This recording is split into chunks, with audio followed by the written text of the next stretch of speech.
jam no me did karan gale ke kere pyo chala me de ke jame kera win pyo nya ko wen yen janda me ade pyo ne ke jade ne jam no me did karan gale ke kere pyo chala me de ke jame kera win pyo nya ko wen yen janda nga chani loema ke dien to yen ke dien tin pyo tien yen berio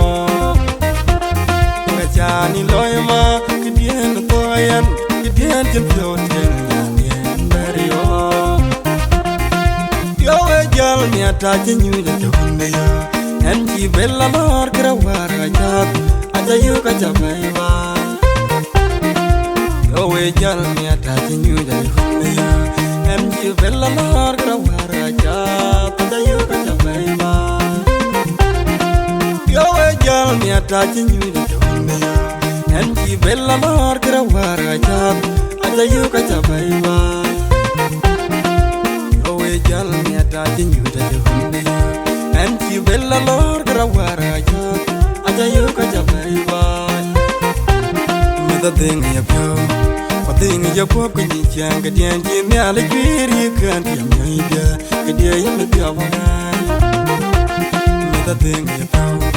Pading ya pop ka ni chang ka dian ji mi ala kwiri kan ti mi dia ka dia ya mi pyo wa Anna chamba banyu bui mariara kanya chen ja tengnya ya kwen bai na wut chele wundi da pele nya da wut kir ya ting kwanda ya ting wut ku do wunda na ting kwalla tenga yu ta el mulana won mangar yara kanya chen ja tengnya ya kwen bai na wut chele wundi da pele nya da wut kir ya ting kwanda ya ting wut ku do wunda na ting kwalla tenga yu ta Mana kanya luak nyana wut kir nyanda banyak rumkwer nyan majang agau inja mema bayating panda Mana kanya luak nyana wut kir nyana mama kwenangan malo nyana wut patui undi jal padu kwandi dumaleng akon makijati abanin leja hati aja nawalan Ago ku halen banjidan ayola gan Ku belegan no malo nangan malo ku no dia mawun di del malo Yo ejal mi ataje nyuda tonde enji bella lor krawara jab aja yu ka jabaiwa Yo ejal mi ataje nyuda tonde enji bella lor krawara jab aja yu ka jabaiwa Yo ejal mi ataje nyuda tonde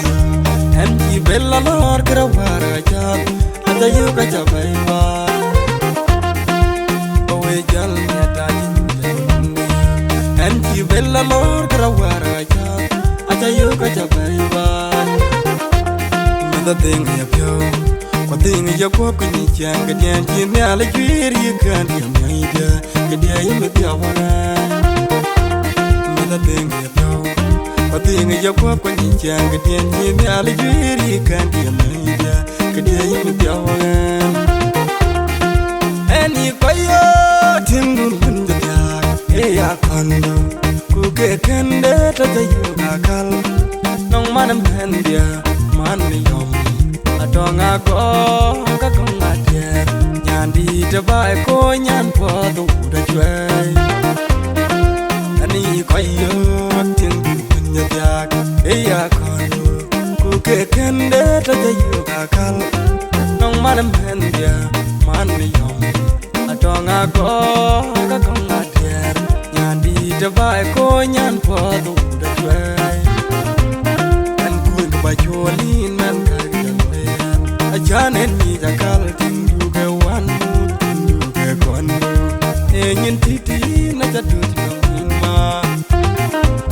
Wating nyala ulai Ketinggo gerpo kecit powin Wacit yo ma Dana jang dor walan yo Dor di deduna dor nyan kanan nomen wan mat lunu kwe bolaki kubanya na roma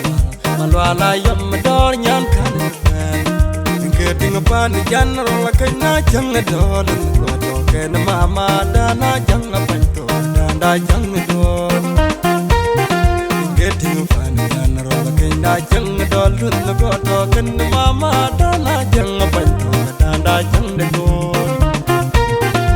yo e jal mi ata jinyu dunia enji bella mar krawara jab aja yu ka jabaiwa yo e jal mi ata jinyu dunia enji bella mar krawara jab aja yu ka jabaiwa yo e jal mi ata jinyu dunia enji bella mar krawara jab aja yu ka jabaiwa yo e jal mi ata you bella lor grawara ja aja yu ka jabaiwa meda ting ya pyo ko ting ya ko ku ni ja ka dian ji mi ala jwiri kan ya mi ya ka dia yu mi ya ba meda ting ya pyo ko ting ya ko ku ni ja ka dian ji mi ala jwiri kan ya mi ya ka dia yu mi ya ba on ka nya dia na pyo en balor ya in mi nyu chi Pan dore yen ti ka ting ka nyiri ka nyu pan di jeng ding ni me nyu ja ti nga kenya ja me ra kenya ja na ke ye ban ni pa na ke ha billo ni mi at pyoma no would pan de the pure no would kong or pan di ya jang duan na Tabilan would wet by kun to the gan ma, dark a billan.